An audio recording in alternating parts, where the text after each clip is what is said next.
तो संसार में मन के शुद्धिकरण का उपाय क्या है? एतस्मादपरं किंचिन मनः शुद्धैन विद्यते जन्मांतरे भवेत् पुण्यम तदा भागवतं लभे तदा भागवतं लभे। एतस्मादपरं किंचिन मनः शुद्धैन विद्यते जन्मांतरे भवेत् पुण्यम तदा भागवतं लभे। अरे एक जन्म का नहीं, 2 जन्म का नहीं, 10, 20, 50 जन्म का नहीं, न जाने कितने जन्मों का पुण्य जब उदय होता है तब श्रीमद् भागवत की कथा हमें श्रवण करने को मिलती है, जिसके माध्यम से हमारे मन का शुद्धिकरण होता है। और मन का शुद्धिकरण हो जाए तभी तो भगवान की अनुभूति होती है। तो प्रेम से बोलो राधे राधे। कीरेण सुकेन भासितम, भगवान गोविंद की कथा किसने कही? श्री सुखदेव जी महाराज ने। सबसे मीठी कथा कही, सबसे सुंदर कथा कही। क्यों? क्योंकि तोता बड़ा मीठा बोलता है। बहुत लोग तो अपने घर में तोते को पालते हैं, रखते हैं पिंजरे में और उसे सिखाते हैं राधे राधे, जय श्री कृष्ण और अनेकों प्रकार के भगवान के नाम सिखाते हैं। हमने देखा है प्रैक्टिकली। मिट्ठू राधे राधे तो वो भी बोलता है अपनी आवाज में, बिल्कुल स्पष्ट बोलता है। तो तोता बड़ा मीठा बोलता है इसलिए सबको प्रिय है। लेकिन भैया आपने कभी सोचा है कि जिस तोते को सिखाया नहीं जाता वो राधे राधे नहीं बोल सकता? जब आप तोता खरीद करके लाते हैं तो आपने कभी तोते को देखा कि पहली बार ही आपने कहा कि राधे राधे बोल और तोता बोलने लग जाए? नहीं।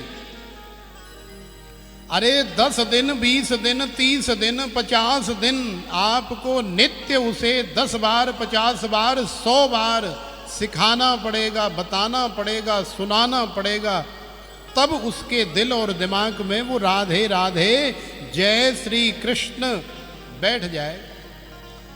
तो कहने का मतलब क्या है? कहने का मतलब है कि तोता अपनी मन मर्जी से नहीं बोलता। तोता जो भी बोलता है वो वही बोलता है जो उसे सिखाया गया है। तो देखो ये श्रीमद् भागवत की कथा मनमुखी नहीं है। श्री सुखदेव जी महाराज ने राजा परीक्षित को भगवान गोविंद की कथा सुनाई तो अपने मन से नहीं सुनाई, अपने आप नहीं सुनाई।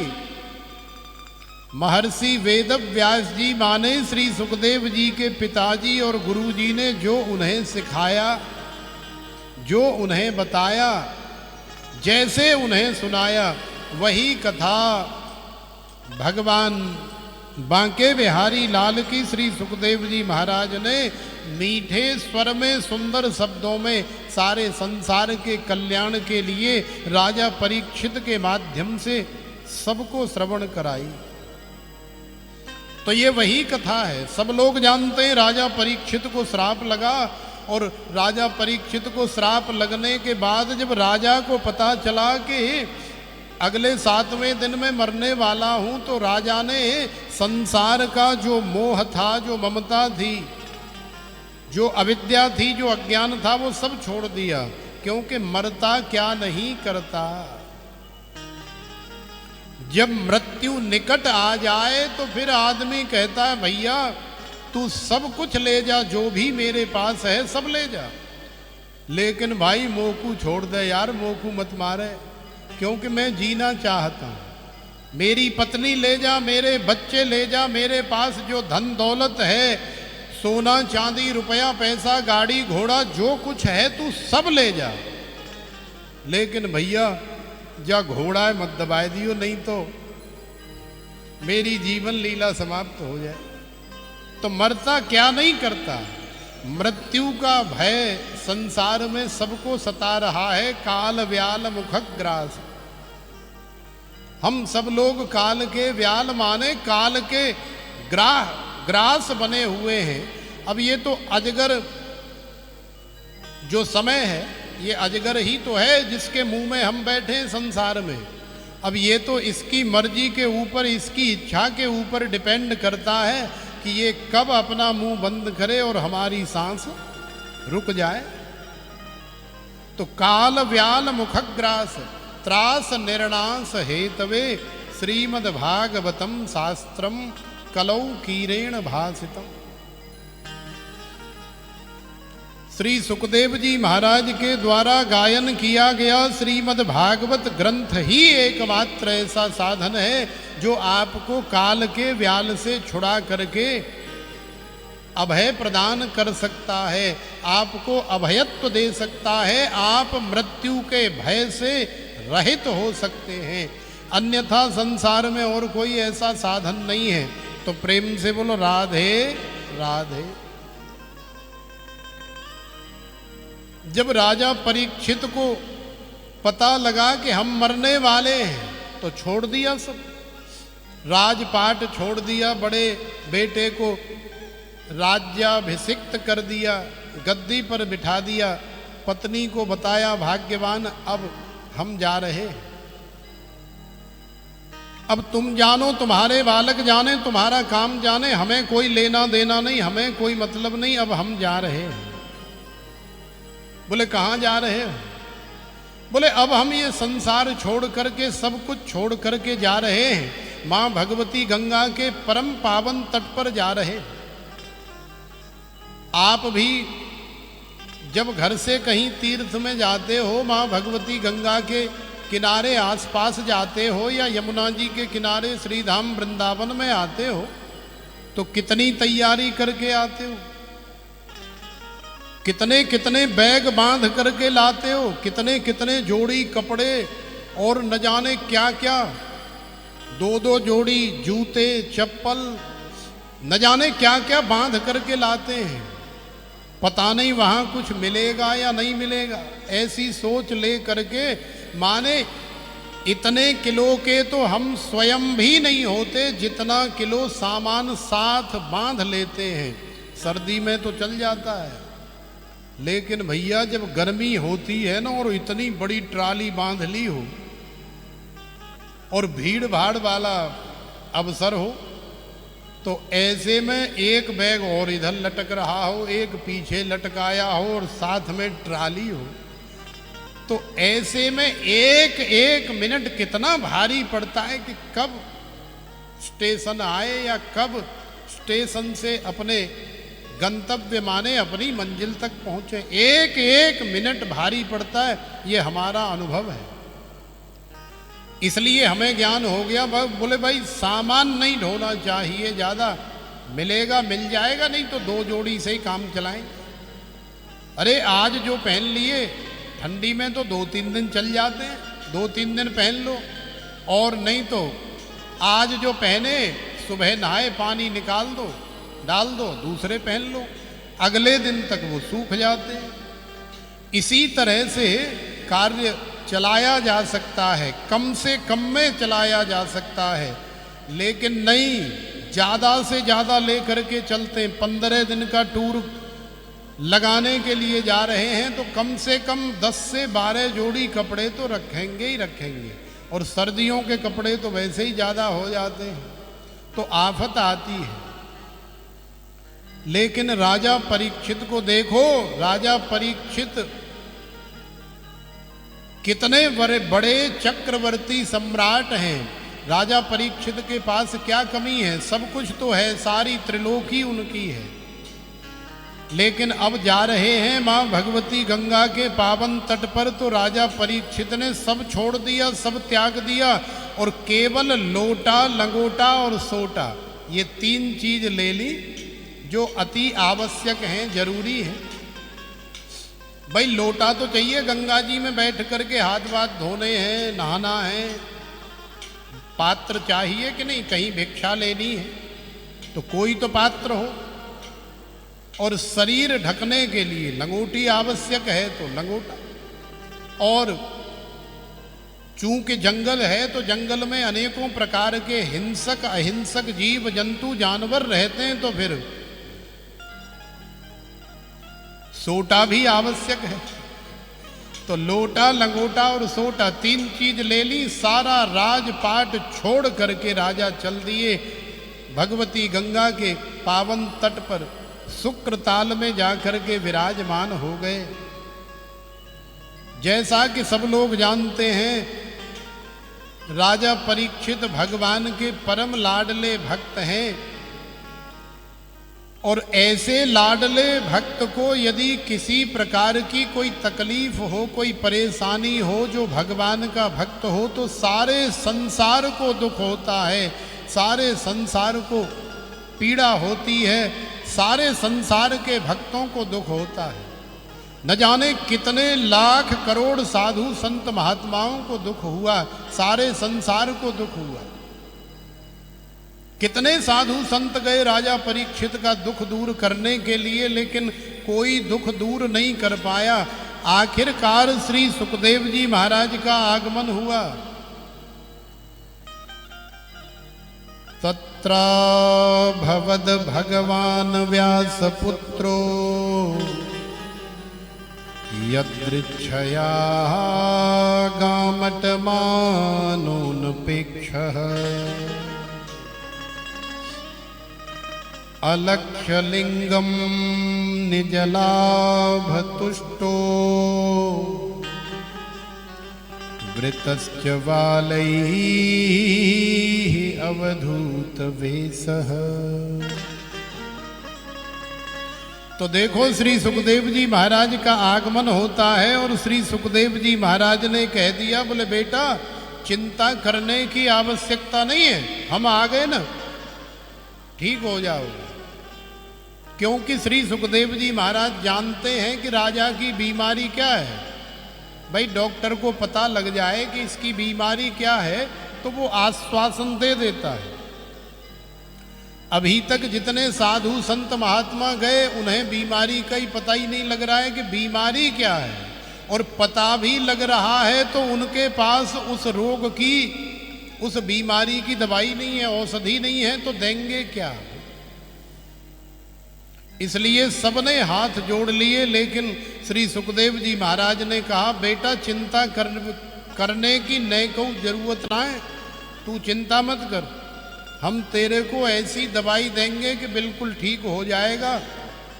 श्री सुखदेव जी महाराज जानते हैं राजा को मृत्यु का भय सता रहा है, और मृत्यु का भय तो सारे संसार को सता रहा है, लेकिन मृत्यु के भय को दूर करने के लिए राजा को हम भगवान की ऐसी परम मंगलमयी कथा श्रवण कराएंगे, जिसके माध्यम से राजा आनंद में लीन हो जाएगा।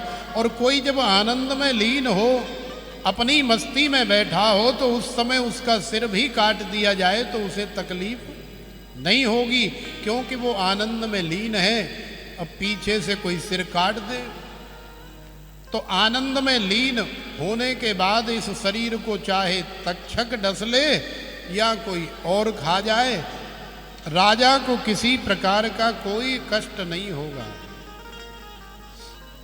तो श्री सुखदेव जी महाराज राजा को जब भगवान गोविंद की परम पावन श्रीमद् भागवत कथा श्रवण कराने लगे, श्री रमण बिहारी बांके बिहारी की कथा श्रवण कराने लगे, तो आप सब लोग जानते हैं कि देवताओं का आगमन हो गया।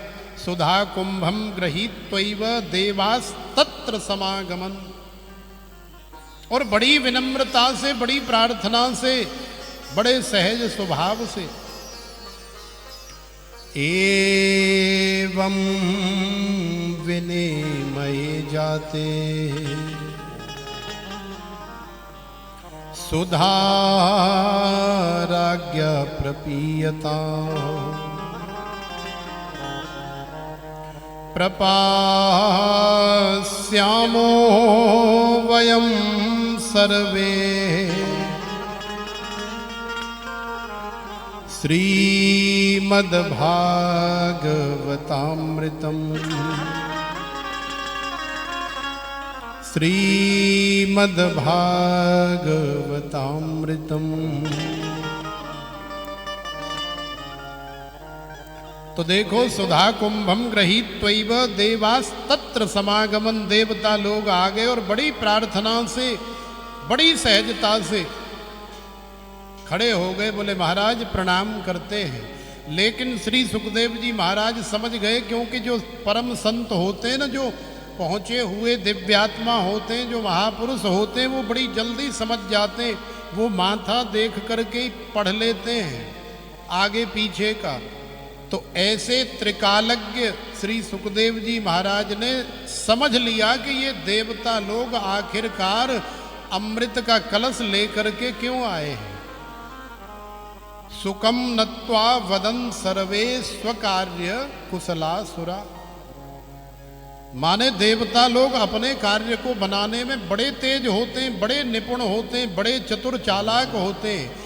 देवता लोग कभी घाटे का सौदा करते ही नहीं। देवताओं का आप हवन करोगे, यज्ञ करोगे, बढ़िया बढ़िया पूड़ी कचौड़ी माल खिलाओगे तो देवता लोग प्रसन्न हो जाएंगे, आशीर्वाद देंगे। और जब आप खिलाना पिलाना, पूजा पाठ, हवन यज्ञ बंद कर दोगे तो फिर वही दैविक तापा, वही देवताओं के द्वारा दिया जाने वाला तुम्हारे लिए ताप बन जाता है। माने भारी वर्षा कर दी, न जाने कितने लोगों के घर उजड़ गए, न जाने कितने किसान बर्बाद हो गए, न जाने कितने व्यापारियों का नुकसान हो गया, और भी या सूखा पड़ गया। देवताओं के द्वारा प्रताड़ित किया जाता है, इसी का नाम है दैविक ताप।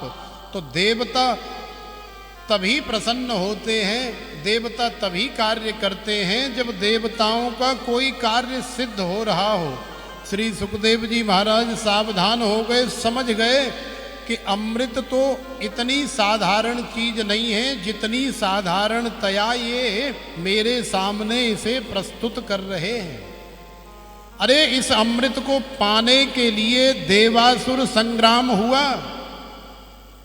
देवता और राक्षस दोनों मिल करके भगवान श्री हरि की मदद से समुद्र का मंथन किए, और समुद्र के मंथन से अनेकों प्रकार के रत्न निकले। भगवती लक्ष्मी का प्रादुर्भाव भी समुद्र से ही हुआ, और भी न जाने कितने अद्भुत रत्न समुद्र से निकले।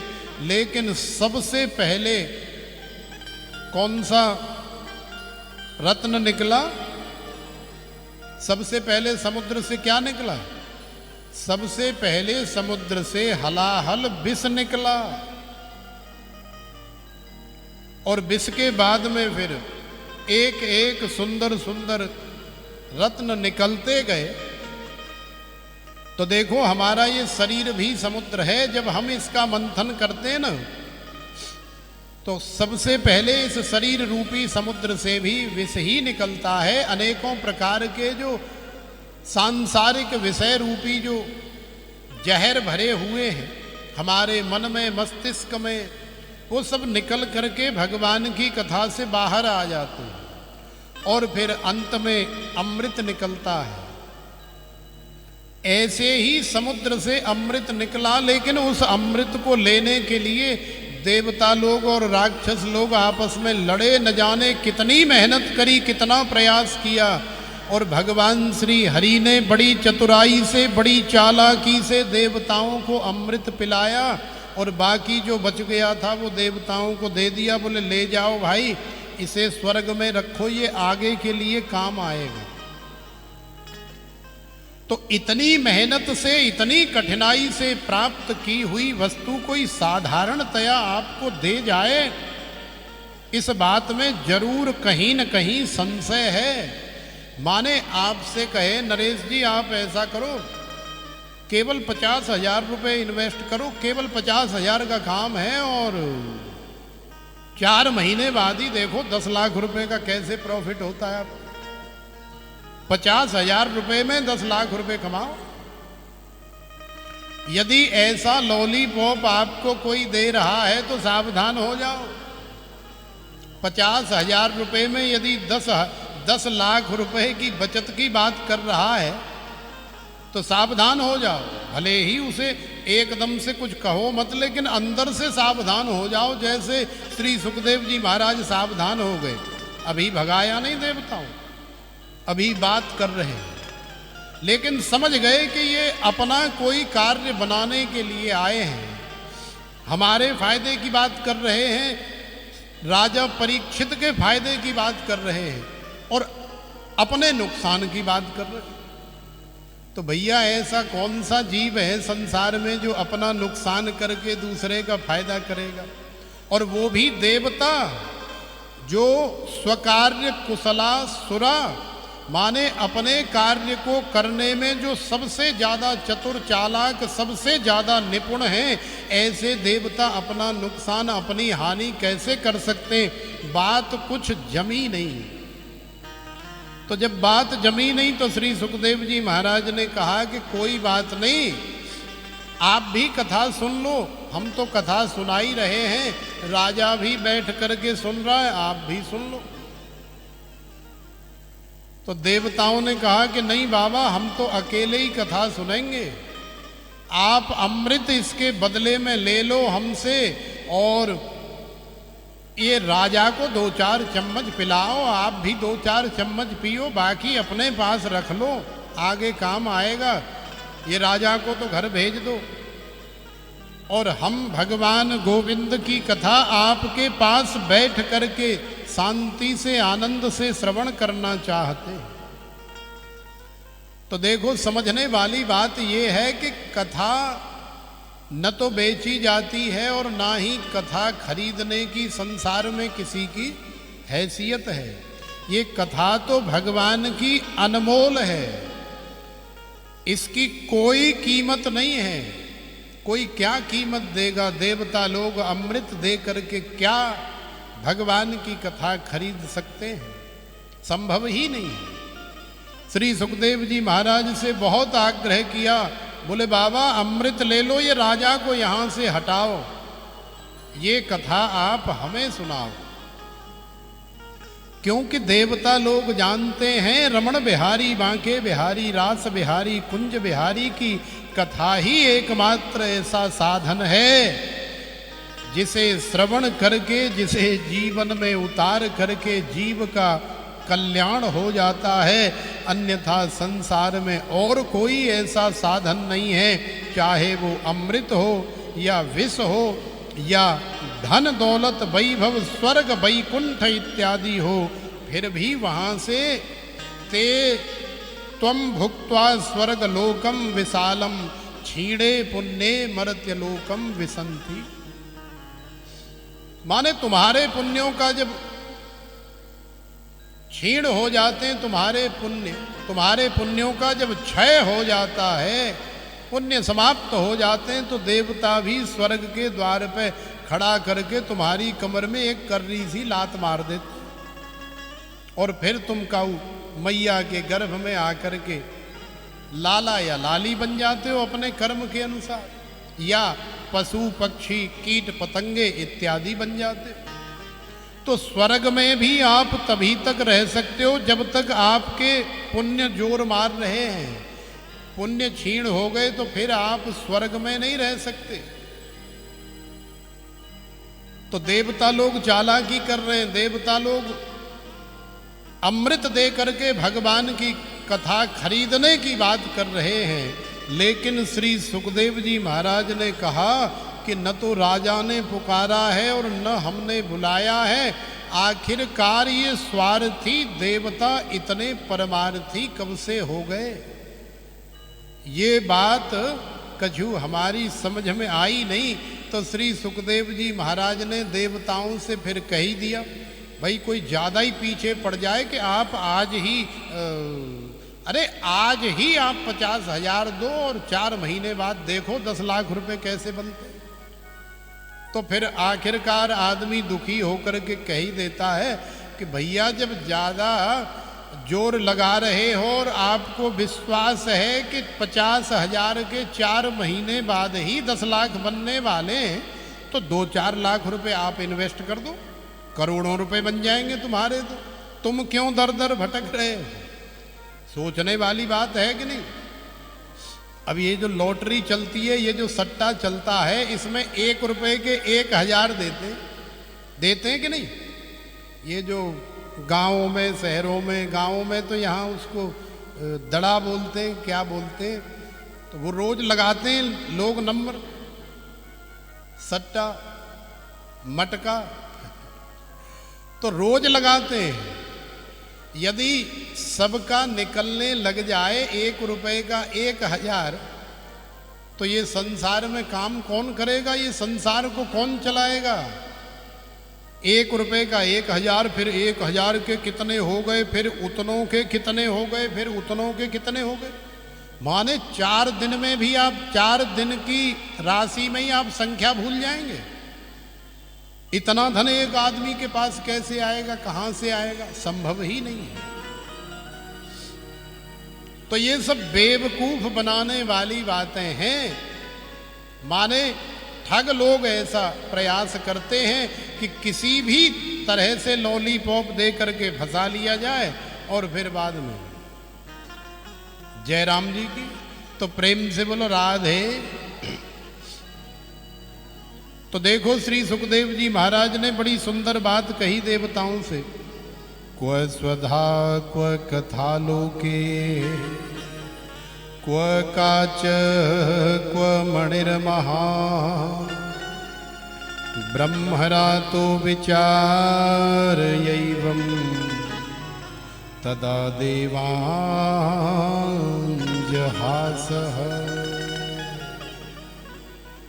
अभक्तास्तांश्च विज्ञाय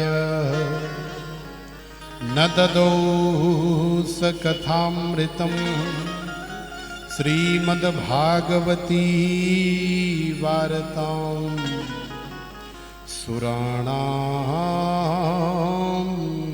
अपि दुर्लभा। अरे स्वर्ग से आए हुए देवताओं, क्व स्वधा क्व कथा, कहाँ तुम्हारा स्वर्ग का सुधा माने अमृत, और कहाँ मेरे गोविंद की, मेरे रमण बिहारी, बांके बिहारी, रास बिहारी, कुंज बिहारी लाल की कथा। मुझे तो इस कथा के सामने तुम ये जो अमृत लेकर के आए हो ना, ऐसा लग रहा है कि क्व काच क्व मणिर महान। मुझे तो तुम्हारा स्वर्ग का अमृत एक कांच की मणि के समान लग रहा है, लेकिन मेरे लाला की, मेरे रमण बिहारी बांके बिहारी की जो कथा है, वो तो अनमोल रत्न है, अनमोल हीरा है। वो तो ऐसी दिव्य महान मणि है जिसकी संसार में क्या, संपूर्ण त्रिलोकी में किसी प्रकार की कोई कीमत नहीं है। तो देखो भगवान गोविंद की कथा ही वास्तव में कथा है, बाकी तो सारे संसार में जो कुछ भी है वो व्यथा है। तो भगवान गोविंद की कथा, मेरे रमण बिहारी बांके बिहारी की कथा श्री सुखदेव जी महाराज ने देवताओं को नहीं दी, क्योंकि भगवान और भगवान की कथा को कोई खरीद नहीं सकता। श्री रमण बिहारी लाल को हम लोग प्रणाम करें, क्योंकि उन्हें प्रणाम करने से, उनका स्मरण करने से ही हमारे जीवन में आनंद आएगा। दूसरे स्वर में बड़ा सुंदर सा भाव है।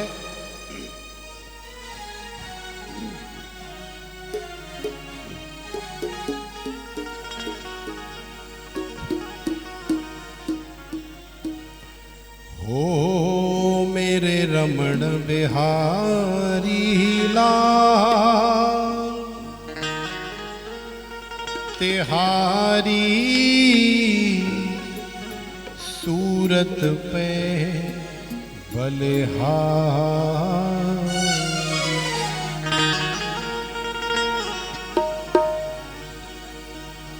हो मेरे रमण बिहारी लाल तिहारी सूरत पे बलिहारी। मेरे रमण बिहारी लाल तिहारी सूरत पे बलिहारी। मेरे रमण बिहारी लाल तिहारी सूरत पे बलिहारी। मेरे रमण बिहारी लाल तिहारी सूरत पे बलिहारी। तेरो सुंदर रूप सलोना, तेरा सुंदर रूप सलोना, चित वन में जादू टोना, चित वन में जादू टोना। तू है जादूगर सरकार तिहारी सूरत पे बलिहारी। ओ तू है जादूगर सरकार तिहारी सूरत पे बलिहारी। मेरे रमण बिहारी लाल तिहारी सूरत पे बलिहारी। मेरे रमण बिहारी लाल तिहारी सूरत पे बलिहारी।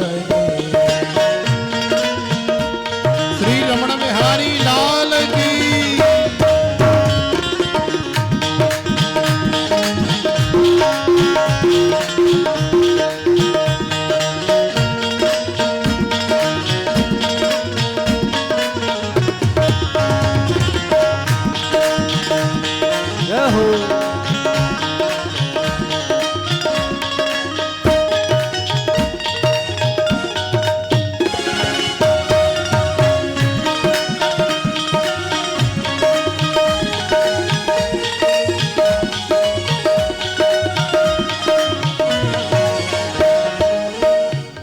संग मेरे नैन लगे कोई और न मन को भावे।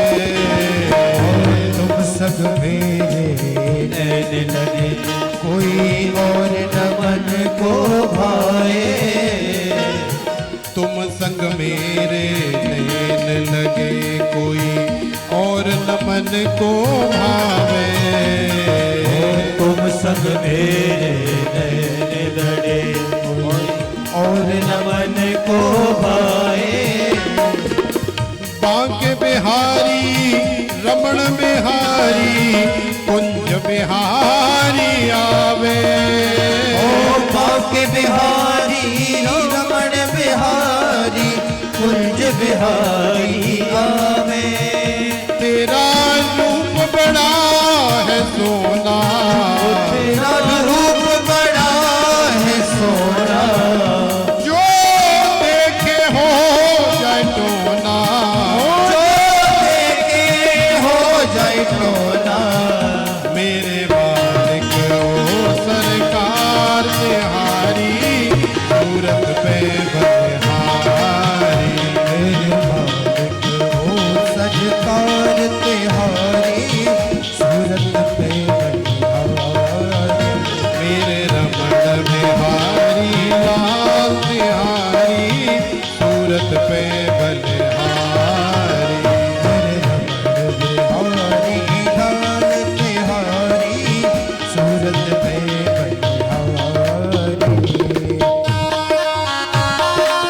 ताली सेवा करते हुए दोनों हाथ उठा के आनंद लेते हुए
अधरन पे मुस्कान भरी, नैनों में मस्ती छाई।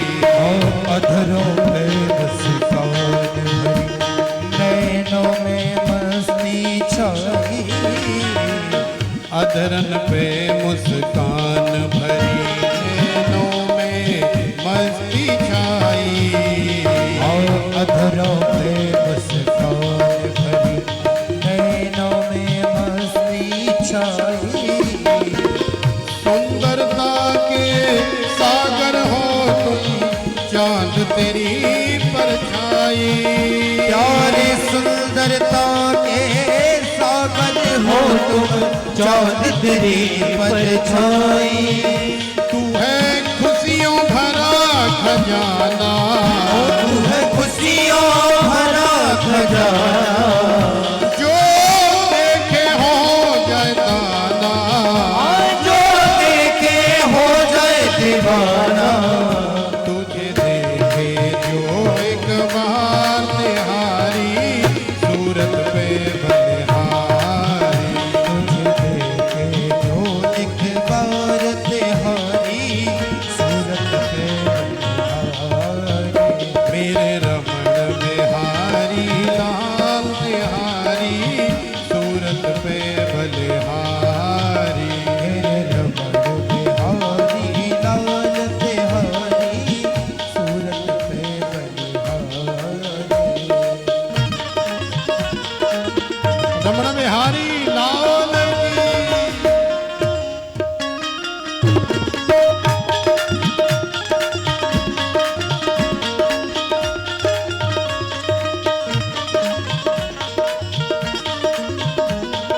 ताली सेवा करते हुए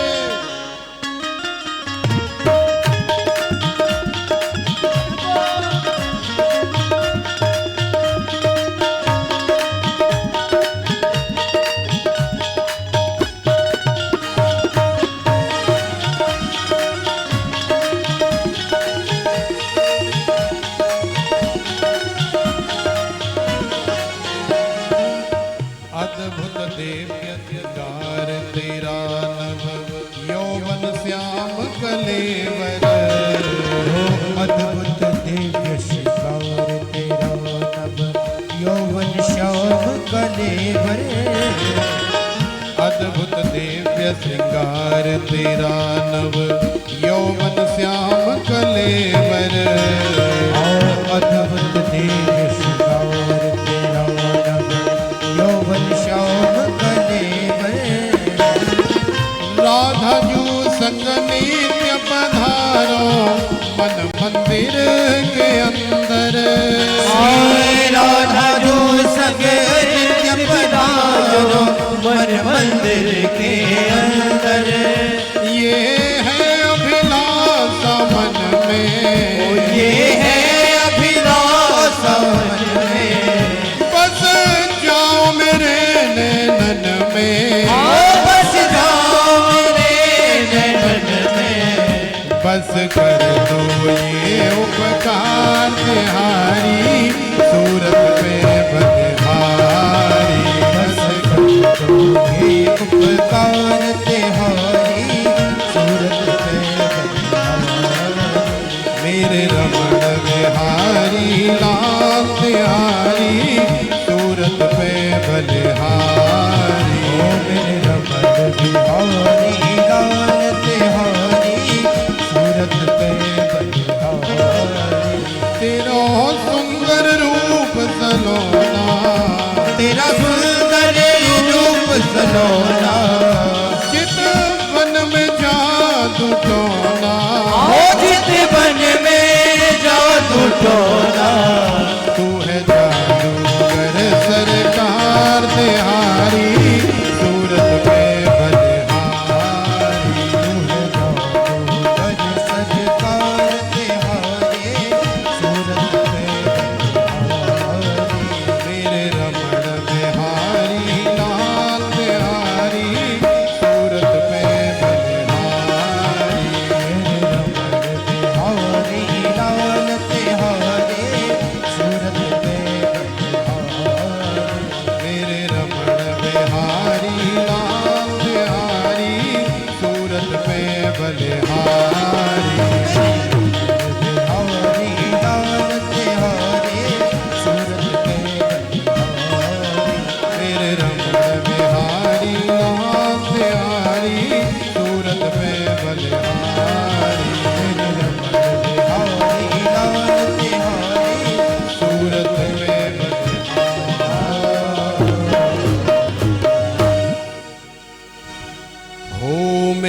रमण बिहारी लाल बिहारी सूरत पे बलिहारी।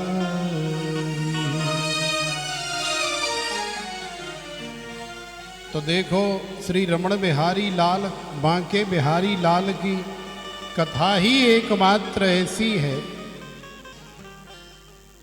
जिस कथा को खरीदने का देवता लोगों ने अमृत लेकर के बहुत प्रयास किया, लेकिन खरीद नहीं पाए, क्योंकि ये कथा अनमोल है। इसे संपूर्ण त्रिलोकी में कोई भी नहीं खरीद सकता, किसी भी कीमत पर नहीं खरीद सकता। तो अभक्तांस तांश्च विज्ञाय न ददौ स कथामृतम्।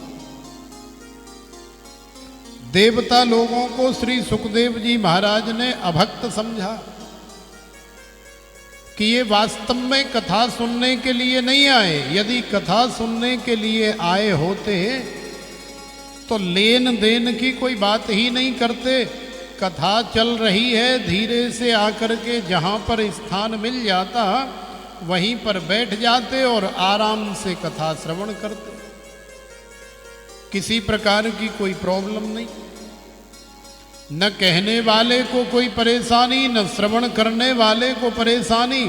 लेकिन अभी कोई चला आए और कहे महाराज ये कथा आप यहीं रोक दो, ये 1 लाख 2 लाख रुपए हमारी तरफ से लो और ये जो आए हैं ना इन सबको यहाँ से हटाओ, भगाओ, अब आप दोबारा से हमें बिठा करके कथा सुनाओ। तो देवता लोग भी यही करने के लिए आए, राजा को हटाओ, एवज में भले अमृत का कलश ले लो लेकिन हमें कथा सुनाओ। तो श्री सुखदेव जी महाराज ने हिंदी में समझा दिया तो देवता लोग नाराज होकर के, रुष्ट होकर के ब्रह्मा जी के पास भागे चले गए। ब्रह्मा जी से जाकर के शिकायत कर दी। ब्रह्मा जी से कहा कि महाराज आपके राज्य में और आपकी व्यवस्था में हमारी तो किसी प्रकार की कोई इज्जत नहीं है, हम नहीं कार्य करेंगे। ये लो अपना झोली, झंडा और माला, हमें आपकी नौकरी नहीं करनी, हमें आपकी चाकरी, हमें आपकी ड्यूटी नहीं बजानी, हम जा रहे हैं। तो सबने जब झोली झंडा पटक दिए तो ब्रह्मा जी ने बड़ी मुश्किल से मामला संभाला, हाथ वाथ फेर करके इंद्र को समझाया, अन्य देवताओं को समझाया और ब्रह्मा जी ने कहा कि कोई बात नहीं, अरे केवल 7 दिन की ही तो बात है, 7 दिन देख लेते हैं, क्या फर्क पड़ता है, क्या बिगड़ता है। अरे राजा को सुनने दो कथा, 7 दिन बाद पता लग जाएगा कि आखिरकार राजा का क्या हुआ, ये श्रीमद् भागवत की कथा से क्या होता है। तो देवता लोग ऊपर से टकटकी लगा करके देखते रहे और माँ भगवती गंगा के परम पावन तट पर शुक्रताल में श्री सुखदेव जी महाराज ने राजा परीक्षित को बिठा करके और न जाने कितने लाखों सदगृहस्थ संतों ने भी श्रवण करी। जो भी कथा में आ जाए स्वागत है, लेकिन किसी प्रकार की सौदेबाजी कथा में नहीं होती। देवता लोग सौदेबाजी कर रहे थे, इसीलिए श्री सुखदेव जी महाराज ने अभक्त समझ करके, डांट करके, फटकार करके भगाया। तो एक एक दिन जैसे जैसे कथा पूरी होती गई, देवता लोगों के अंदर भी रोमांच बढ़ता गया। आज 1 दिन हो गया, आज 2 दिन हो गए, आज 3 दिन हो गए, आज 4 दिन हो गए। इसी तरह से 5 दिन, 6 दिन और 7वें दिवस की कथा का जैसे ही विश्राम हुआ तो देवता लोगों ने देखा कि भगवान के पार्षद एक दिव्य विमान लेकर के आए और उस दिव्य विमान में राजा परीक्षित को बहुत बड़े सिंहासन पर बिठाया। कोई आरती कर रहा है, कोई चंवर ढुला रहा है, कोई हाथ जोड़ करके खड़ा है, कोई राजा परीक्षित की पूजा कर रहा है, कोई अर्चन वंदन कर रहा है, बार बार नमस्कार प्रणाम हो रहा है।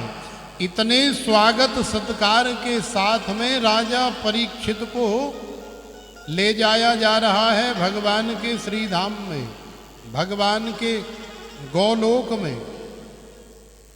तो ये सारी लीला, ये सब जब देखा देवताओं ने, तो देवता लोग तो हक्के बक्के रह गए। देवता लोगों की सिट्टी पिट्टी गायब हो गई।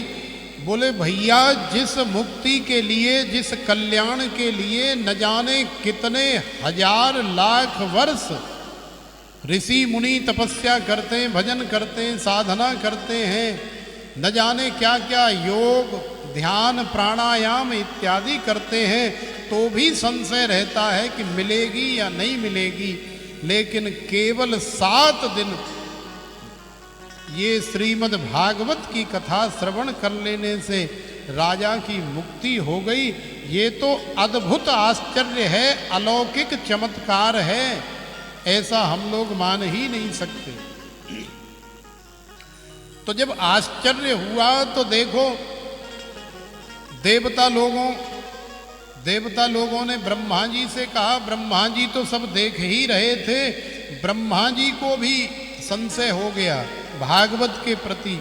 बोले भैया, वेद है, पुराण है, शास्त्र है, अरे ये जब वेद पढ़ने वाले की मुक्ति नहीं हो रही, पुराण पढ़ने वाले की मुक्ति नहीं हो रही, शास्त्र पढ़ने वाले की मुक्ति नहीं हो रही, तपस्या करने वाले की मुक्ति नहीं हो रही, तो भागवत श्रवण करने वाले की मुक्ति कैसे संभव है?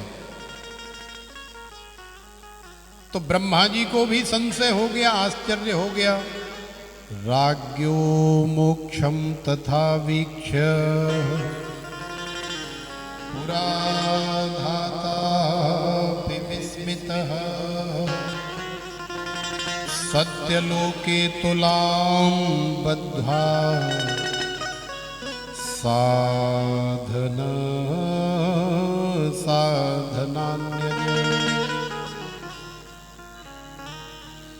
लघून्यन्यानि जातानि गौरवेण इदं महः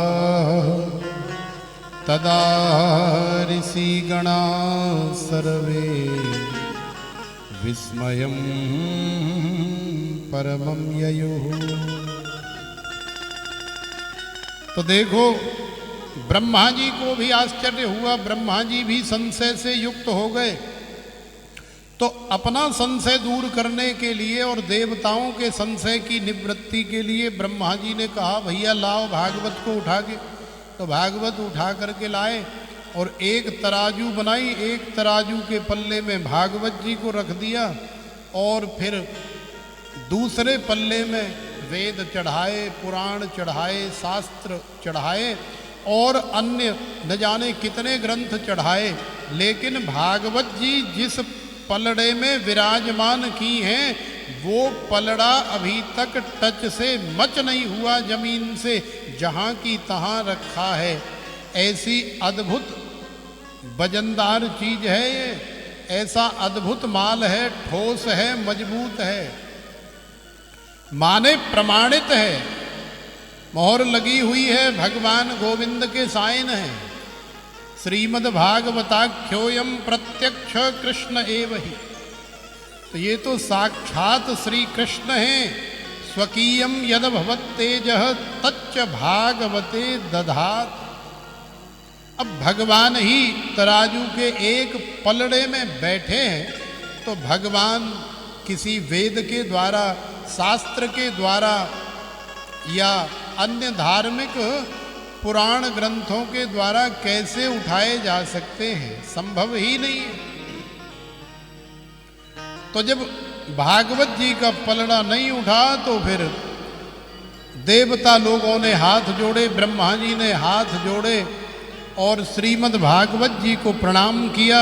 बड़े बड़े ऋषि मुनि आए और मेनिरे भगवत रूपम शास्त्रम भागवतम कलौ, माने श्रीमद् भागवत जी के ऊपर समझ लो कि मन से अपने अपने हस्ताक्षर कर दिए कि इस घोर कली काल में यदि जीव के कल्याण का सबसे श्रेष्ठतम, सरलतम, सहजतम यदि कोई साधन है तो वो केवल और केवल श्रीमद् भागवत ही है। तो श्रीमद् भागवत की कथा श्रीधाम वृंदावन में बैठ करके ये जो आप श्रवण कर रहे हैं, ये साधारण कथा नहीं है, ये बहुत विशेष कथा है। सुराणाम अपि दुर्लभा, माने देवता लोगों को भी ये सुलभ नहीं हुई, देवता लोगों को भी प्राप्त नहीं हुई, देवता लोग भी भगा दिए गए। वही कथा आप रसपान कर रहे हैं, तो आपसे ज्यादा सौभाग्यशाली और कौन होगा? वो भी सौभाग्यशाली हैं जो इस विज्ञान के माध्यम से कहीं दूर बैठ करके, अपने घर में बैठ करके इस कथा का दिव्य दर्शन और श्रवण कर रहे हैं। उन्हें भी बांके बिहारी रमण बिहारी की याद आ रही होगी, वो भी अपने घर में बैठ करके भगवान का स्मरण कर रहे होंगे। श्री सुखदेव जी महाराज श्रवण करा रहे हैं, श्री सूत जी महाराज श्रवण करा रहे हैं। एकदा हे विशालाया चत्वार ऋषयो मला सत्संगार्थम समायाता दद्रीसो तत्र नारदम। देखो, एक समय की बात है, विशालापुरी बद्रीनाथ धाम में 4 भाई सनक, सनंदन, सनातन और सनत कुमार, ये 4 भाई विचरण कर रहे हैं सत्संग की इच्छा से। क्योंकि साधु संतों का, महात्माओं का जो जीवन है वो तो कथा मात्रैक जीवन है। उनका तो जीवन ही ऐसा है कि उन्हें अहरनिश भगवान की कथा चाहिए, श्रवण करने के लिए और कहने के लिए। तो ये 4 भाई ऐसे, एक भाई व्यासपीठ पर बैठ जाते हैं और 3 भाई नीचे बैठ करके सुनते हैं। जब वो कहते कहते थक जाता है तो फिर वो नीचे आ जाता है और उनमें से एक ऊपर बैठ जाता है, फिर वो कहता है, फिर वो थक जाता है तो फिर उनमें से एक और आ जाता है, वो नीचे बैठ के श्रवण करते हैं। तो इसी प्रकार से सनकादि, माने सनक हैं आदि में जिनके सनक, सनंदन, सनातन और सनत कुमार, ये 4 भाइयों का जीवन ही कथा मात्रैक जीवन है। कथा ही तो ऐसा साधन है जो भगवान से आपको जोड़े रखती है, हमेशा उनका स्मरण बंदन कराती रहती है, कभी भजन के माध्यम से, कभी कीर्तन के माध्यम से और कभी कथा के माध्यम से हमें आनंद प्रदान करती है। तो प्रेम से बोल राधे। तो देखो, ये 4 भाई विचरण कर रहे हैं विशालापुरी बद्रीनाथ धाम में, सत्संग की इच्छा से, भगवान की कथा की इच्छा से, कि कहीं कोई ऐसी जगह मिल जाए जहां शांति से बैठ करके भगवान की कथा की जाए। लेकिन कथा शांति से अकेले में तो होती नहीं भाई, कथा तो ऐसी जगह की जाती है जहां कोई भी जीव जंतु हो, कोई भी प्राणी हो, भगवान की कथा सुनने का सभी को अधिकार होता है, जो सहज ही आ जाए। तो बद्रीनाथ धाम में ऐसी कोई जगह नहीं मिल रही। अचानक सनकादि ऋषियों ने देखा कि नारद जी बड़ी जोर से दौड़े चले जा रहे हैं। नारद जी जब पास आए तो आवाज लगाई, अरे ये लग तो नारद रहा है। अरे बाबा नारद, कहाँ भागे जा रहे हो भैया? नारद जी को आवाज लगाई। नारद जी आए, बोले महाराज प्रणाम करते हैं। तो नारद जी ने 4 भाइयों को साष्टांग लेट करके प्रणाम किया, लेकिन नारद जी का मुंह थोड़ा सा लटका हुआ है। तो जब मुंह लटका हो तो सामने वाला पूछ ही लेता है, भैया उदास क्यों हो? तो सनकादियों ने पूछ लिया, कथम ब्रह्मन दीन मुख कुतश्चिन्तातुरो भवान् त्वरितं गम्यते कुत्र कुतश्चागमनं तव इदानीं शून्यचित्तोऽसि गतवित्तो यथा जनः तवेदं मुक्तसङ्गस्य नोचितं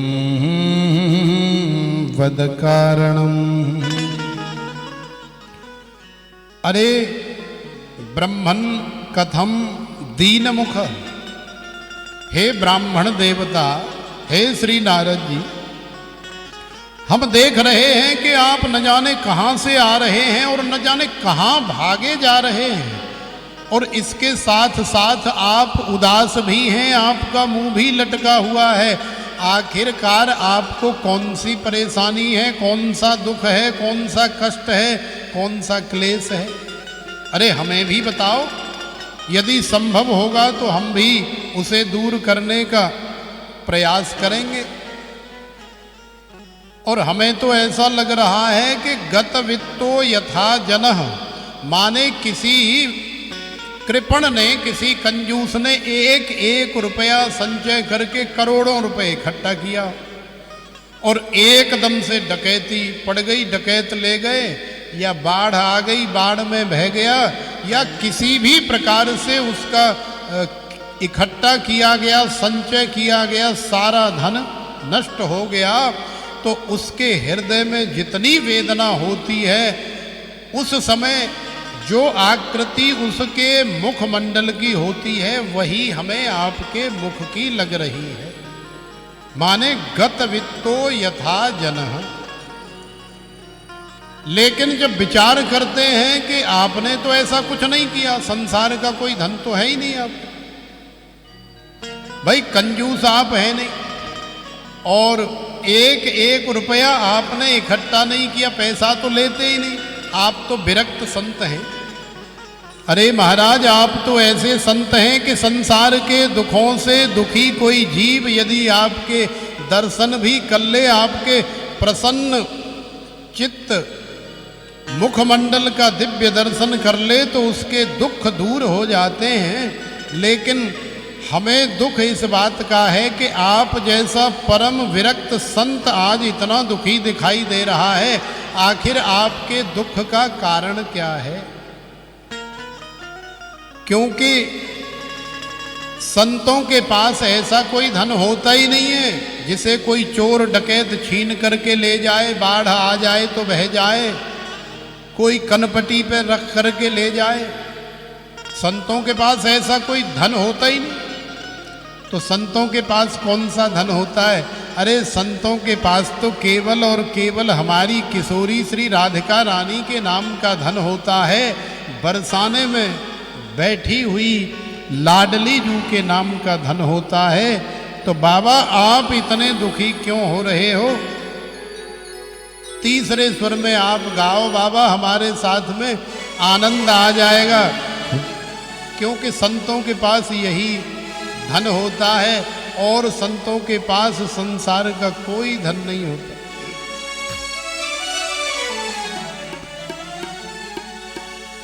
हमारो धन राधा,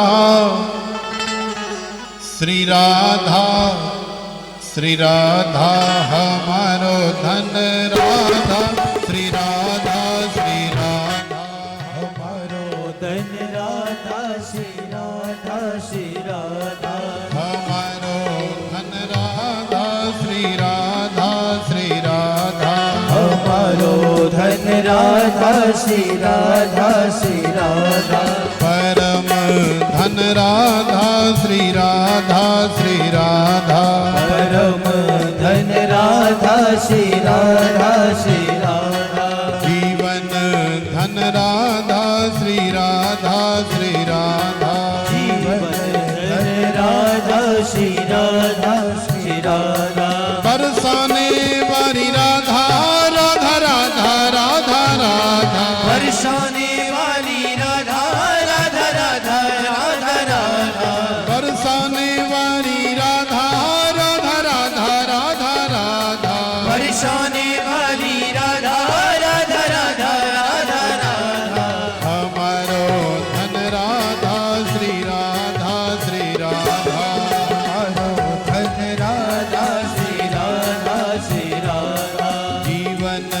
धन राधा श्री राधा श्री राधा। जीवन धन राधा श्री राधा श्री राधा। संतों की प्यारी राधा राधा राधा राधा राधा। संतों की प्यारी राधा राधा राधा राधा राधा। हो भक्तों प्यारी राधा राधा राधा राधा राधा। भक्तों की प्यारी राधा राधा राधा राधा राधा। परम धन राधा श्री राधा श्री राधा। धन राधा श्री राधा श्री राधा। हमारो धन राधा श्री राधा श्री राधा। हमारो धन राधा श्री राधा श्री राधा। वृषभान दुलारी राधा राधा राधा राधा राधा। वृषभान दुलारी राधा राधा राधा राधा राधा। वृषभान दुलारी राधा राधा राधा राधा राधा। वृषभान दुलारी राधा राधा राधा राधा राधा। जीवन धन राधा श्री राधा श्री राधा। धन राधा श्री राधा श्री राधा। परम धन राधा श्री राधा श्री राधा। परम धन राधा श्री राधा श्री राधा। हमारो धन राधा राधा राधा राधा राधा। हमारो धन राधा राधा राधा राधा राधा।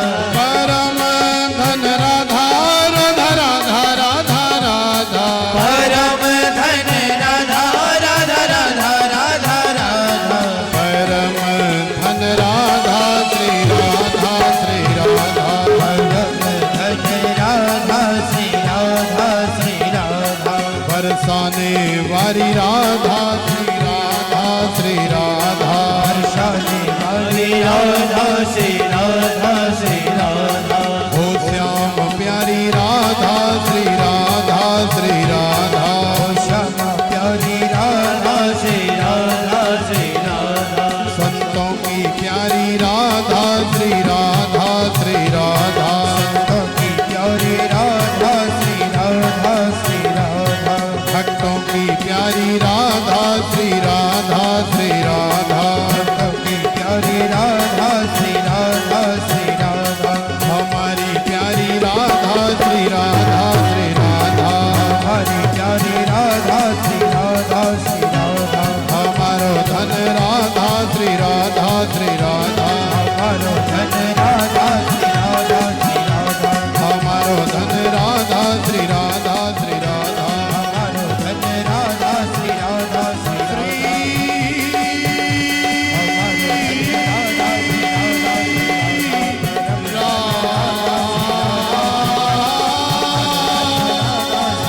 श्री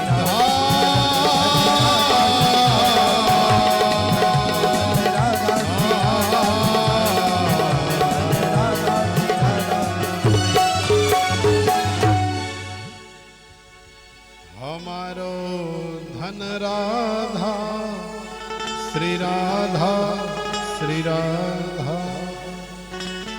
तो देखो संतों के पास तो बाबा केवल किशोरी श्री राधिका रानी के नाम का ही धन होता है। बरसाने वाली लाडली जो बरसाने में बैठी हैं, सबसे ऊंचे टीले पर अटारी पर बैठी हैं। कितना सुंदर अद्भुत दृश्य है, क्या अद्भुत नजारा है। अरे एक बार हमारे साथ बरसाने में चल करके देखो तो सही, फिर अपने आप कहोगे कि लाडली अद्भुत नजारा तेरे बरसाने में है। तो चलो हमारे साथ लेकर के चलते हैं, आपको बड़ा आनंद आएगा बरसाने का।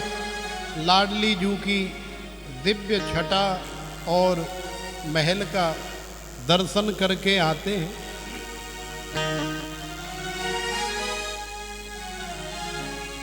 दूसरे स्वर में चलेंगे हम लोग। लाडली अद्भुत नजारा तेरे बरसाने बरसाने में है।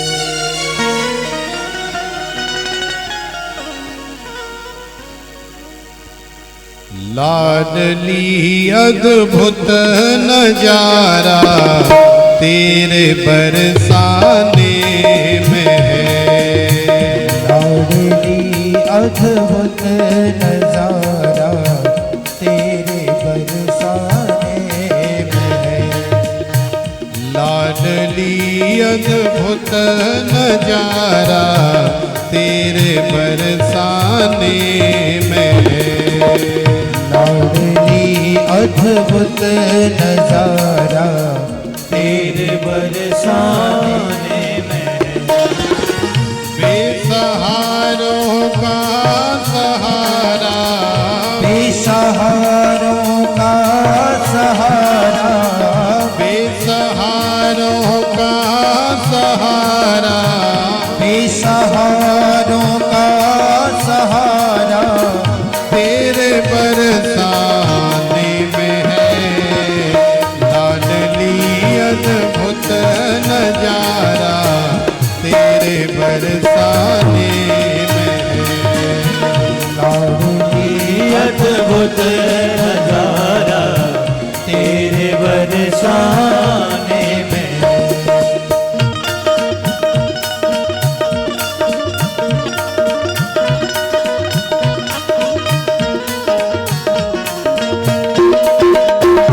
अरे बरसाने वाली की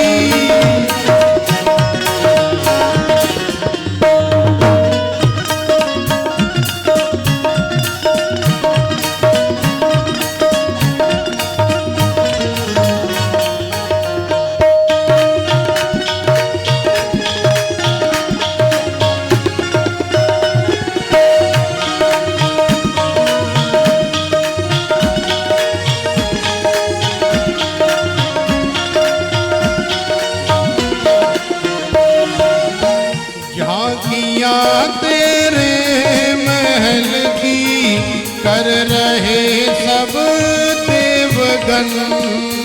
झांकियां तेरे महल की कर रहे सब देवगन। झांकियां तेरे महल की कर रहे सब देवगन। झांकियां तेरे महल की कर रहे सब देवगन। आ गया बैकुंठ सारा, आ गया बैकुंठ सारा, आ गया बैकुंठ सारा, आ गया बैकुंठ सारा तेरे बरसाने में है। लाडली अद्भुत नजारा तेरे बरसाने में है। लाडली अद्भुत नजारा तेरे बरसाने में है। अरे आनंद लेते हुए बरसाने वाली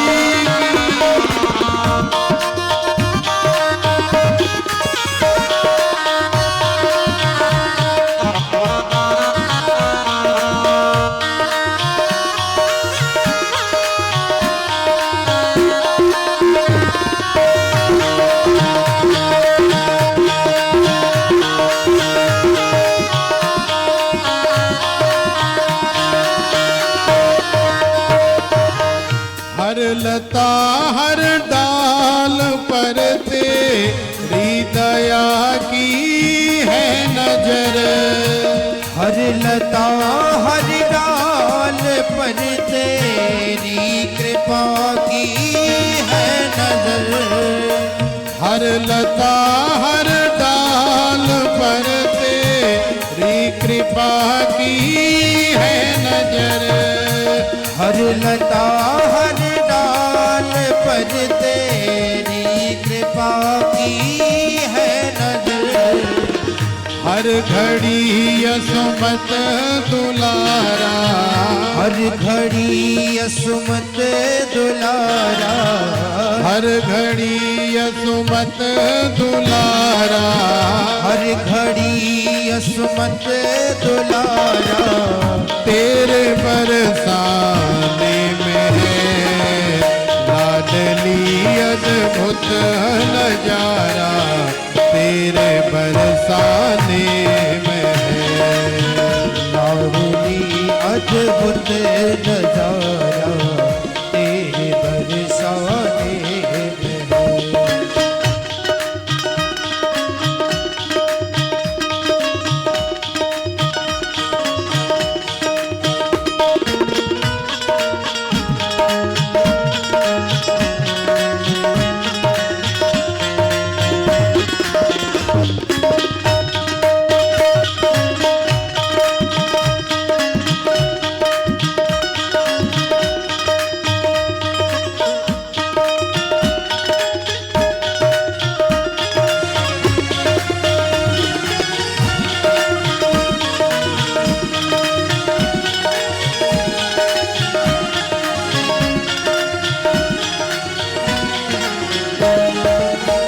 भानु की है लाडली तू, श्याम की प्राणेश्वरी, भानु की है लाडली तू, श्याम की प्राणेश्वरी।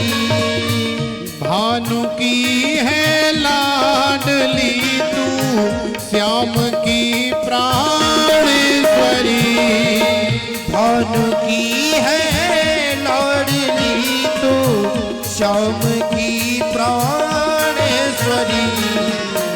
प्रेम का अद्भुत नजारा, प्रेम का अद्भुत नजारा, प्रेम का अद्भुत नजारा, प्रेम का अद्भुत नजारा। तेरे बरसाने में है लाडली अद्भुत नजारा, तेरे बरसाने में है लाडली अद्भुत नजारा, तेरे बरसाने में है।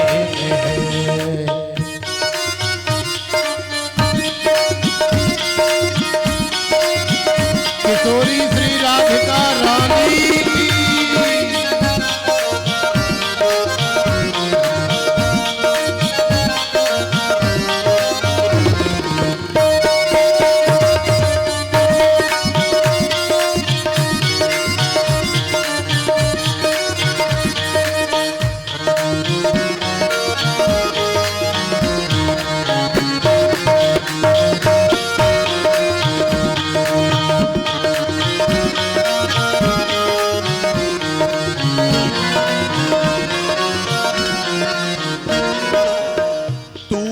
ममता की है सरिता, तू ही है करुणामयी, तू ही है ममता की सरिता, तू ही है करुणामयी।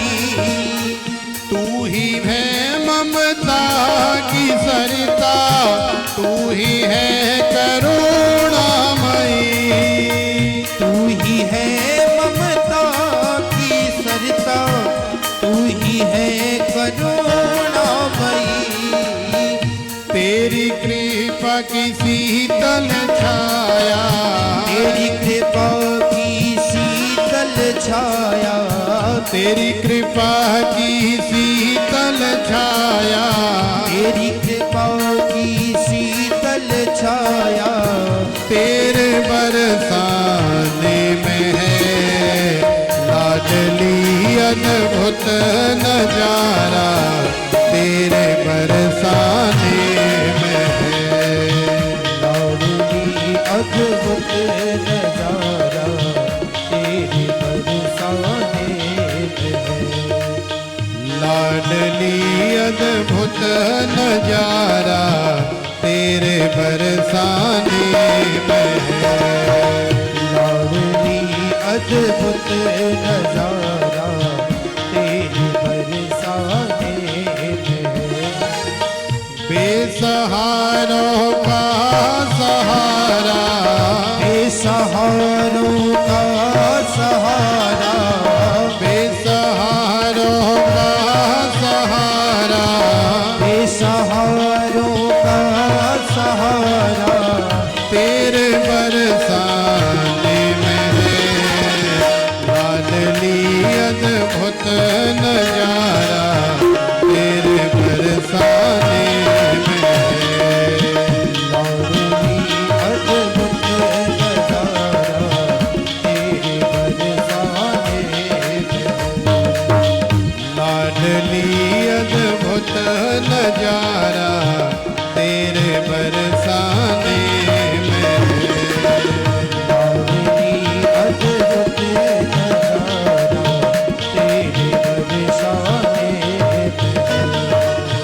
लाडली अद्भुत नजारा तेरे बरसाने में। लाडली अद्भुत नजारा तेरे बरसाने में है। लाडली अद्भुत नजारा तेरे बरसाने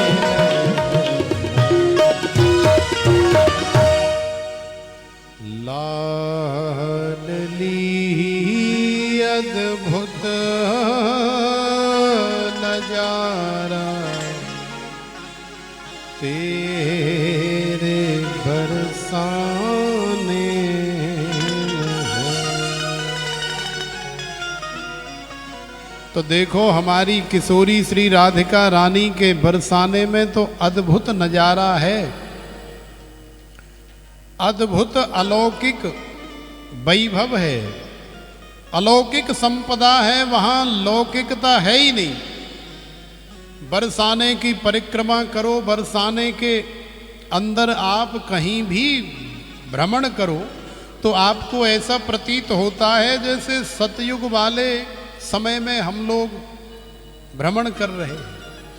आज के समय में भी बरसाने में आधुनिकता का किसी प्रकार का कोई प्रभाव नहीं है। वही बरसाने वारी का जो टीला लाला के समय में जब कन्हैया यहाँ सशरीर हमारे मध्य में मौजूद थे, किशोरी राधिका रानी जब वो टीले पर बैठ कर के अपनी सखियों के साथ कन्हैया को याद करती थी, उनके साथ लीलाएं करती थी, तो आज भी वो टीला बिल्कुल वैसे के ही वैसे बना हुआ है। उस टीले के ऊपर आप जाओ, कितने सुंदर अलौकिक दिव्य वृक्षों का दर्शन होगा। ऐसे वृक्ष, ऐसी लता पता आपको सारे संसार में और कहीं देखने को नहीं मिलेंगी। कहीं भी चले जाओ ऐसे वृक्ष देखने को नहीं मिलेंगे जैसे बरसाने में है, राधा रानी के टीले पर है। तो श्री सूत जी महाराज सौनकादि 88,000 ऋषि मुनियों को कथा श्रवण करा रहे हैं। श्री सुखदेव जी महाराज राजा परीक्षित को श्रवण करा रहे हैं। और वही कथा हम लोग यहाँ श्री धाम वृंदावन में श्री मंगल भवन में बैठ करके श्रवण कर रहे हैं। तो प्रेम से बोलो राधे राधे। तो सनकादियों ने नारद जी से पूछा, बाबा इतने परेशान क्यों हो? किशोरी जी को याद करो, सब ठीक हो जाएगा, उनका नाम लो। अरे उनका नाम लोगे, उनका कीर्तन करोगे तो फिर वो कन्हैया कहीं नहीं गया, फिर वो कन्हैया तुम्हारे सारे दुखों का हरण कर लेगा। लेकिन याद तो करो।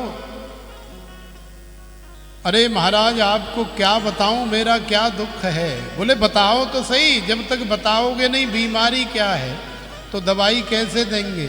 तो नारद जी ने बीमारी बताई। बोले मैं आकाश में भ्रमण करते करते जब मेरे मन में आया कि हमें थोड़ा सा मृत्यु लोक में जाकर के देखना चाहिए, क्या हो रहा है, कैसे हो रहा है, मृत्यु लोक का भी आनंद लेना चाहिए। जैसे कई बार हमारा मन करता है कि चलो यार थोड़ा दिल्ली फिल्ली घूम आए, दिल्ली में देख आए क्या है। कई लोग बंबई जाने के लिए तैयार रहते हैं और कई लोग गोवा जाने के लिए तैयार रहते हैं, जिसके मन में जैसी कामना भावना आ जाए। तो ऐसे ही नारद जी ने सोचा कि आकाश मंडल में तो बहुत वर्षों से भ्रमण कर रहे हैं, थोड़ा मृत्यु लोक में जाकर के भी आनंद लिया जाए। तो मृत्यु लोक में नारद जी आकर के शांति देखने लगे, संतोष देखने लगे, कथा कीर्तन देखने लगे, लेकिन ऐसा यहाँ आकर के कुछ मिला नहीं, तो बड़े परेशान से हो गए। अब परेशानी दूर करे कौन? नारद जी की। तो नारद जी ने सोचा कि शायद साधु संतों के यहाँ जाएंगे तो हमारी परेशानी दूर हो जाएगी। तो साधु संतों के पास गए। तो साधु संतों के पास जाने से भी नारद जी की परेशानी दूर नहीं हुई, व्यथा दूर नहीं हुई। गृहस्थों के पास गए, वहाँ भी व्यथा दूर नहीं हुई। आखिरकार पुष्करम च प्रयागम च काशीम गोदावरीम तथा, सारे तीर्थों में गए। इस मृत्यु लोक में जितने भी मुख्य मुख्य तीर्थ हैं, सारे तीर्थों में भ्रमण कर लिया नारद जी ने, लेकिन शांति नहीं मिली, संतोष नहीं मिला। नारद जी की समस्या का समाधान नहीं हुआ तो और ज़्यादा दुखी हो गए। बोले हम तो आए थे कि मृत्यु लोक में आनंद लेंगे, लेकिन यहाँ तो अशांति ही अशांति है। अब क्या करें, कहाँ जाएं? वापस जाने लगे तो जाने से ठीक 2-4 सेकंड पहले नारद जी को याद आया। बोले यार, भगवान श्री हरि का कन्हैया के रूप में अवतार हुआ था, और जब वो नंद के लाला बन करके इस मृत्यु लोक में आए तो ब्रजभूमि में लीलाएं करी। और ब्रजभूमि में भी सबसे मुख्य एक स्थान है जिसका नाम है श्रीधाम वृंदावन, जहाँ आप बैठ करके भगवान की ये परम पावन कथा का आनंद ले रहे हैं। तो श्रीधाम वृंदावन में ही भगवान ने रास लीला करी और भी अनेकों लीलाएं करी। तो क्यों न एक बार वृंदावन दर्शन तो कर लूं जाने से पहले, नारद जी के मन में हुआ। अब जाना तो है ही, क्योंकि मृत्यु लोक मेरे रहने लायक, घूमने फिरने लायक नहीं है। यहाँ तो चारों तरफ लड़ाई झगड़े मार काट अशांति है, सब एक दूसरे के ऊपर एक दूसरे का माल हड़पने में लगे हुए। तो ये हमारे जैसे साधु संतों के लिए ठीक नहीं है। लेकिन एक बार कन्हैया ने जहाँ लीलाएं करी उस ब्रजभूमि का, उस श्रीधाम वृंदावन का दर्शन तो कर लिया जाए। तो देखो, जब श्रीधाम वृंदावन की बात आती है ना, कोई सखी एक बार बांके बिहारी के दर्शन करके चली जाए और फिर कई वर्ष उसे वृंदावन आने का अवसर प्राप्त न हो, और उसकी बगल वाली कोई फैमिली जा रही हो, अड़ोस पड़ोस से उसकी कोई सखी जा रही हो, तो अचानक 3 साल पहले आई हुई उस सखी को याद आ जाती है वो सारा बांके बिहारी का दरबार, रमण बिहारी रास बिहारी का दरबार उसके हृदय में, उसकी स्मृति में प्रकट हो जाता और कन्हैया के दिव्य दर्शन का लाभ प्राप्त होता है। और उसके मन में ये कामना जागृत हो जाती है कि काश मुझे भी ये अवसर आज जो इसे प्राप्त हो रहा है, काश मुझे मिला होता।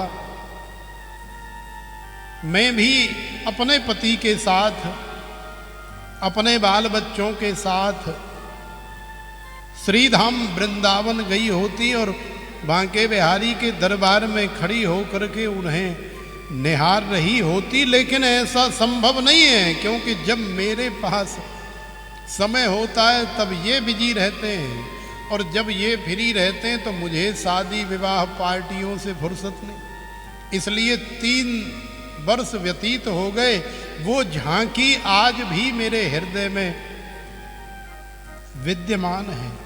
उस झांकी को मैं कभी नहीं भूल सकती। कैसा अद्भुत दृश्य था वो, कैसी अद्भुत छटा थी मेरे बांके बिहारी की। खैर कोई बात नहीं, अब ये सखी जा रही है तो इसी को कह देती हूँ, इसी को निमंत्रण दे देती हूँ कि मेरी तरफ से बांके बिहारी को प्रणाम कर देना। कह देते हैं ना, भैया वृंदावन जा रहे हो, रमण रेती जा रहे हो, तो रमण बिहारी को, बांके बिहारी को हमारी तरफ से भी जय श्री कृष्ण कर देना, प्रणाम कर देना। बड़ा सुंदर भाव उसके हृदय में उत्पन्न हो रहा है दूसरे स्वर में। तो आइए आप हमारे साथ उसके भाव को समझने का प्रयास करें। कोई जाए तो वृंदावन, मेरा पैगाम ले जाना। अरे सखी, मैं तो जा नहीं पा रही, लेकिन तू जा रही है, तुझे ये सौभाग्य मिला है, तो तू ही मेरा ये पैगाम ले जा बांके बिहारी के पास। कोई जाए तो वृंदावन, मेरा पैगाम ले जाना। कोई जाए तो वृंदावन, मेरा पैगाम ले जाना। कोई जाए तो वृंदावन, मेरा पैगाम ले जाना।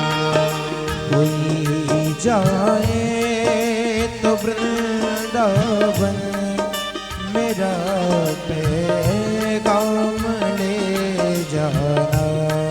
मैं खुद तो जा नहीं पाऊँ, मैं खुद तो जा नहीं पाऊँ, मेरा प्रणाम ले जाना। मैं खुद तो जा नहीं पाऊँ, मेरा परिणाम ले जाना। कोई जाए तो वृंदावन, मेरा पैगाम ले जाना। कोई जाए तो वृंदावन, मेरा पैगाम ले जाना।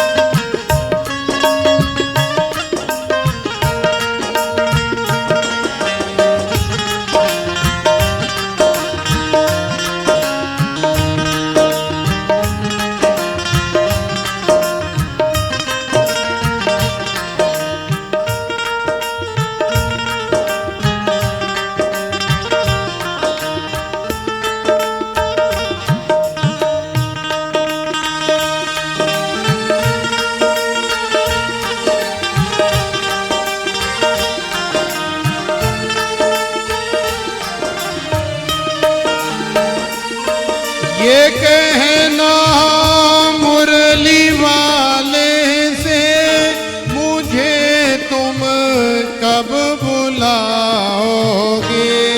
ये कहना मुरली वाले से, मुझे तुम कब बुलाओगे। ये कहना मुरली वाले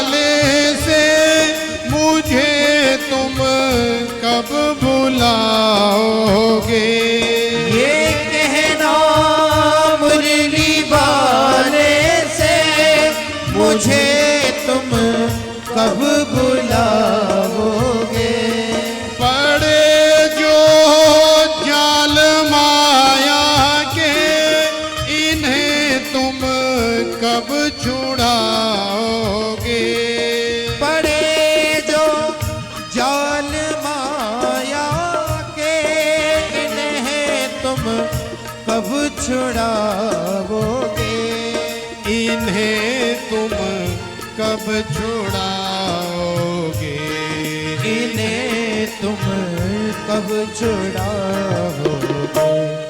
मुझे इस घोर दलदल से, मुझे इस घोर दलदल से मेरे भगवान ले जाना। मुझे इस घोर दलदल से मेरे भगवान ले जाना। कोई जाए तो वृंदावन मेरा पैगाम ले जाना। कोई जाए तो वृंदावन मेरा पैगाम ले जाना।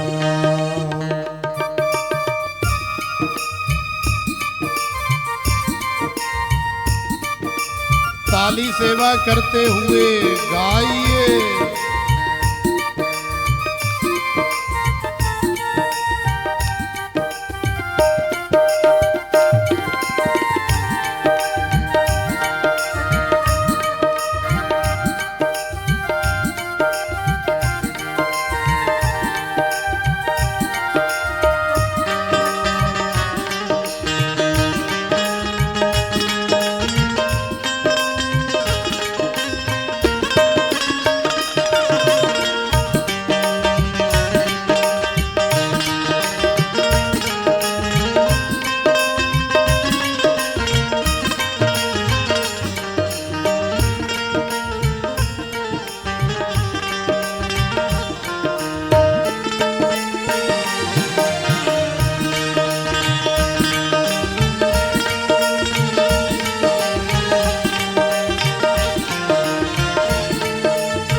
जो उनके सामने जाओ तो उनको देखते रहना।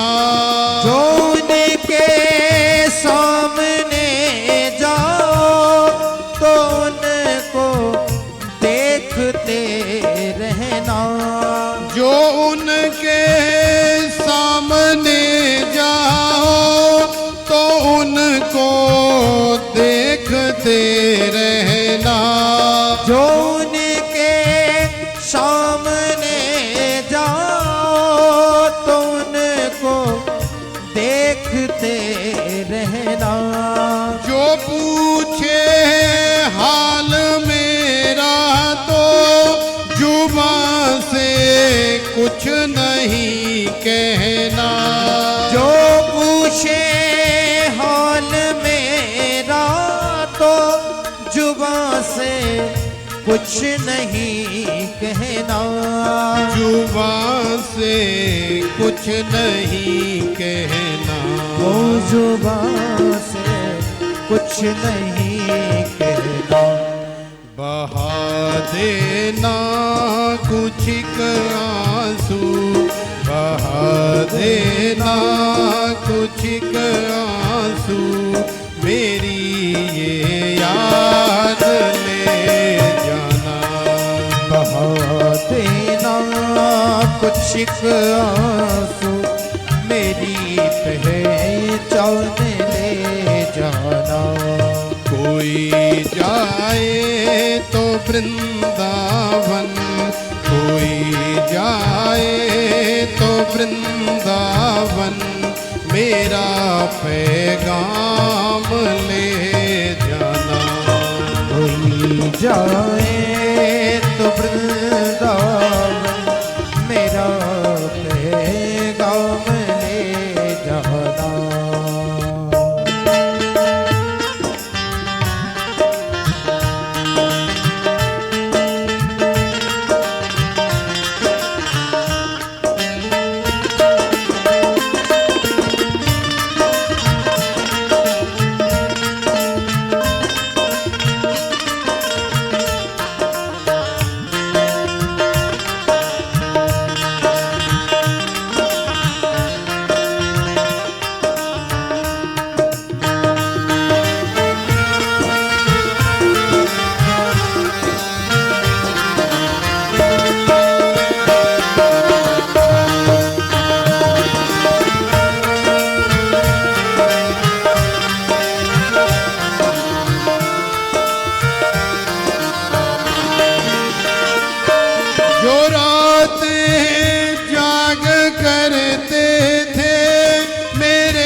ख्वाब ले जाना। जो रातें जाग करते थे मेरे सब ख्वाब ले जाना। जो रातें जाग करते थे मेरे सब ख्वाब ले जाना। जो रातें जाग करते थे मेरे सब ख्वाब ले जाना। मेरे आंसू तड़प मेरी मेरे सब भाव ले जाना। मेरे आंसू तड़प मेरी मेरे सब भाव ले जाना।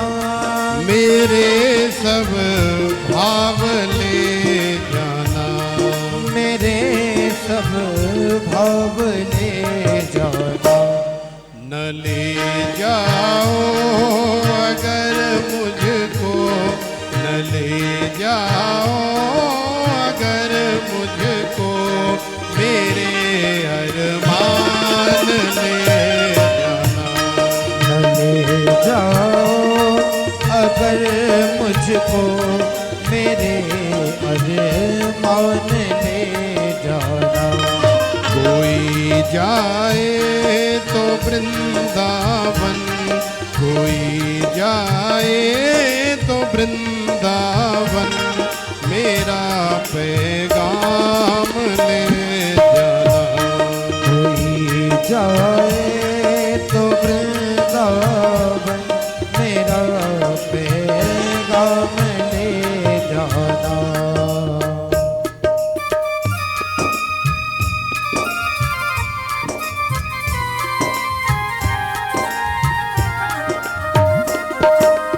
ताली सेवा करते हुए बड़े प्रेम से गाइए।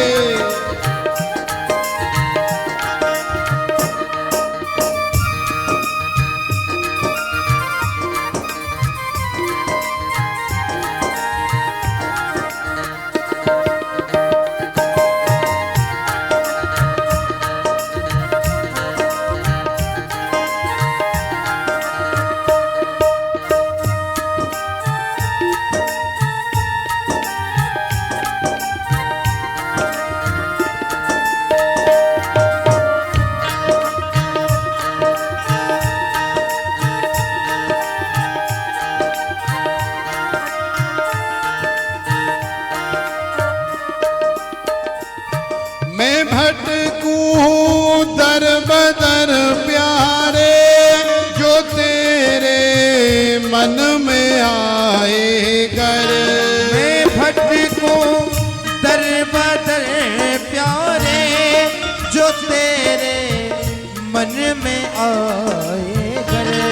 मैं भटकूं दर बदर प्यारे, जो तेरे मन में आए कर। मैं भटकूं दर बदर प्यारे, जो तेरे मन में आए कर। मेरी जो सांस अंतिम हो वो निकले तेरी चौखट पर। मेरी जो सांस अंतिम हो वो निकले तेरी चौखट पर। वो निकले तेरी चौखट पर। वो निकले तेरी चौखट पर।